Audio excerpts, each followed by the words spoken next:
Hello everyone, नमस्कार। स्वागत है आप सभी का लोधा जी क्लासेस के बीए प्लेटफॉर्म पर। बीए थर्ड ईयर पर डिस्कशन चल रहा था दोस्तों। लास्ट सिलेबस एनालाइज भी आपने देखा होगा, जो हमने कल एनालाइज किया था।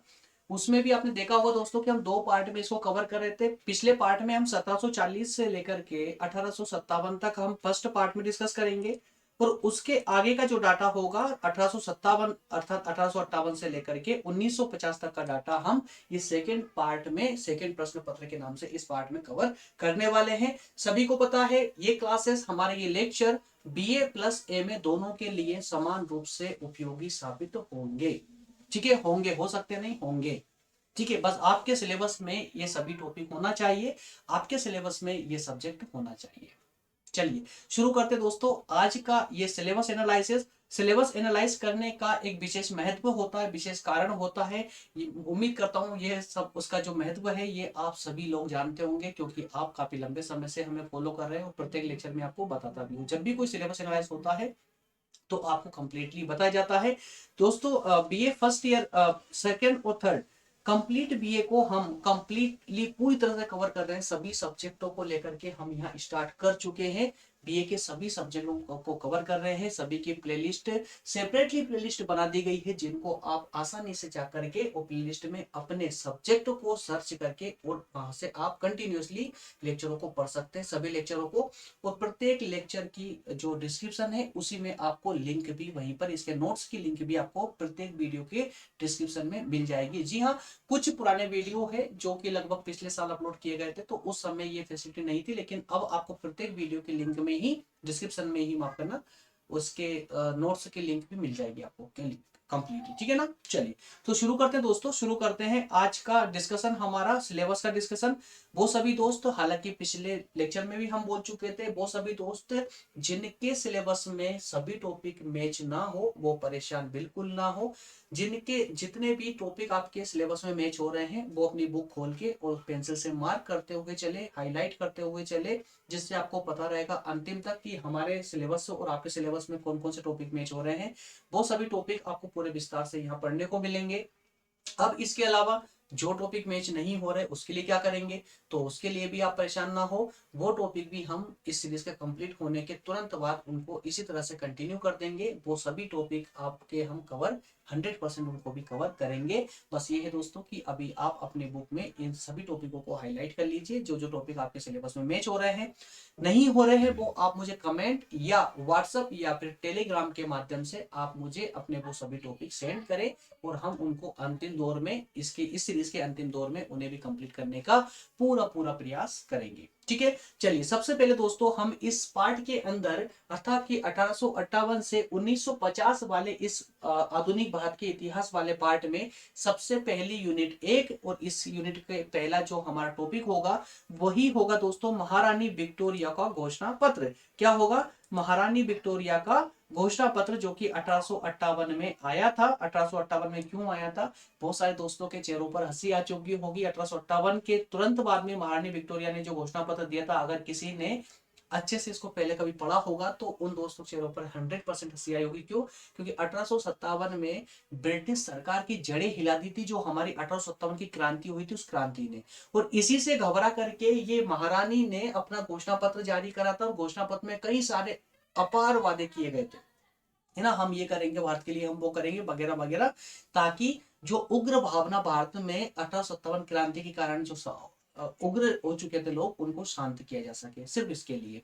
ठीक है, तो इसके अंतर्गत हम इस 1857 का अधिनियम पढ़ेंगे। क्या अधिनियम आया था इस घोषणा पत्र के द्वारा ही, और 1861 का भारतीय काउंसिल अधिनियम क्या था, इस पर बात करेंगे। इसके बाद नेक्स्ट होगा लॉर्ड लिटन और लॉर्ड रिपन का आंतरिक प्रशासन किस प्रकार का था। बहुत इंपॉर्टेंट, ये जो वायसराय रहे हैं अंतिम दौर के, अंतिम समय के जो वायसराय रहे हैं, ये भी बहुत इंपॉर्टेंट है दोस्तों। लॉर्ड लिटन और लॉर्ड रिपन का जो राजनीतिक जो दौर रहा उसको भी हम बहुत डिटेल में, अर्थात पूरे विस्तार से कवर करेंगे इसको।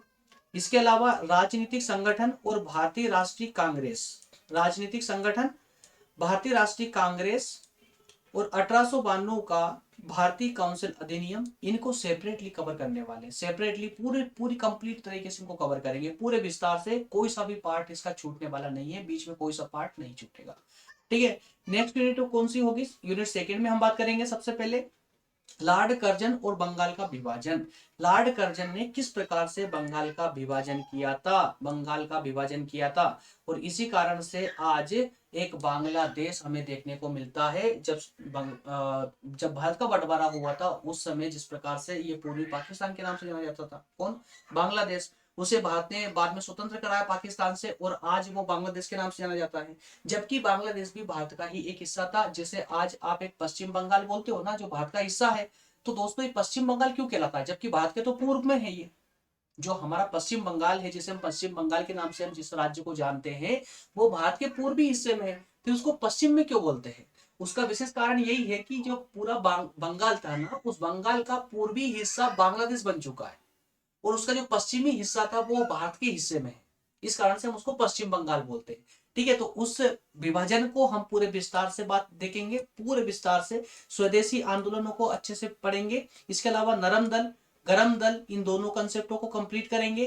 क्रांतिकारी आंदोलनों को देखेंगे। भारत सरकार अधिनियम जो 1909 आया था, बहुत इंपॉर्टेंट था, उसको बात करेंगे। कृषक और आदिवासी आंदोलन पर, होम रूल आंदोलन, लखनऊ समझौता, रोलेट एक्ट, जलियांवाला बाग हत्याकांड, 1919 का भारत सरकार अधिनियम, द्वैध शासन, इन सब टर्मिनोलॉजियों पर, इन सभी टर्मों पर पूरे विस्तार से एक एक करके बहुत अच्छे से चर्चा होने वाली है। ठीक है ना। चलिए, इसके बाद में हम बात करेंगे थर्ड यूनिट में। तो थर्ड यूनिट के अंतर्गत दोस्तों हम बात करेंगे गांधी युग की। किसकी, गांधी युग की। बहुत इंपॉर्टेंट, बहुत इंटरेस्टिंग, यहां से बहुत इंटरेस्टिंग आपका स्टार्ट हो जाएगा गांधी युग। इसमें हम सबसे पहले देखेंगे खिलाफत आंदोलन या असहयोग आंदोलन। दो आंदोलनों पर विशेष रूप से चर्चा करेंगे। सबसे पहले खिलाफत आंदोलन देखेंगे, जहां से गांधी जी ने अपनी राजनीतिक यात्रा शुरू की थी, खिलाफत आंदोलन। फिर असहयोग आंदोलन। इसके बाद हम बात करेंगे कुछ दलों पर, जिसमें स्वराज दल पर बात करेंगे सबसे पहले। फिर साइमन कमीशन क्या था, लाहौर कांग्रेस का जो अधिवेशन था वो क्या था। इसके अलावा सविनय अवज्ञा आंदोलन, गोलमेज सम्मेलन, 1935 का भारत सरकार का अधिनियम तथा प्रांतीय स्वायत्ता, भारत छोड़ो आंदोलन, इन सब पर हम यहाँ तक कवर कर लेंगे। भारत छोड़ो आंदोलन तक हम जो है यूनिट थर्ड तक कवर कर लेंगे। ठीक है, इसके बाद जो हमारी कहानी स्टार्ट होगी वो होगी यूनिट 4 के अंतर्गत दोस्तों। इसमें हम पढ़ेंगे जैसे ही भारत छोड़ो आंदोलन शुरू होता है महात्मा गांधी जी के द्वारा, उसके बाद अब कुछ राजनीतिक परिस्थितियां अब बदलने लगती है।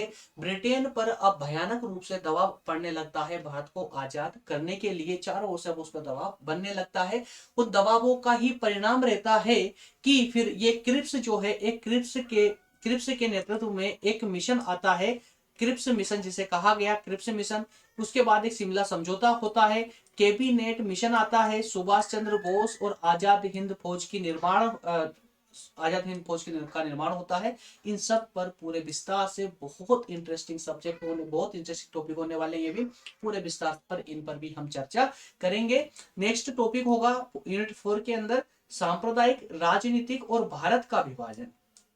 किस प्रकार से अंग्रेजों ने भारत में फूट डालो शासन करो की नीति के अंतर्गत सांप्रदायिक राजनीति की भारत में, उसको समझेंगे। साथ में किस प्रकार से भारत का विभाजन हुआ, भारतीय स्वाधीनता जो अधिनियम ब्रिटेन के, अर्थात कि ब्रिटेन की संसद में जब पास हुआ, भारतीय स्वतंत्रता अधिनियम 1947 जब ब्रिटेन की संसद में पास हुआ भारत को आजादी देने के लिए, क्या था वो, उस समय क्या परिस्थितियां थी, किन कारणों से ये अधिनियम पास हुआ और कैसे भारत स्वतंत्र हुआ, उस सब पर चर्चा होगी।